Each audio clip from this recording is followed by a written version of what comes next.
3-8 sxemidir. 5-3-8 sxemində budama fərqli olmalıdır. Məsələn, 4.50-nin 2 metr 50 santiyə budama sxemi tamam fərqli olmalıdır.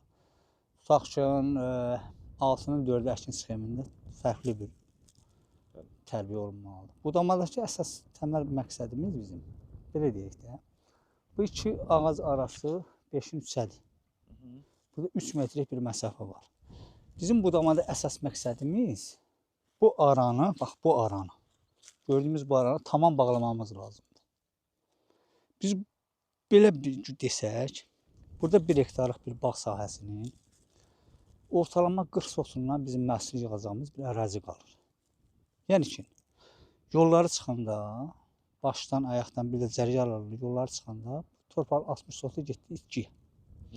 Yerdə qaldı 40 sotluq bir meyvə yığacağımız bir ərazi var.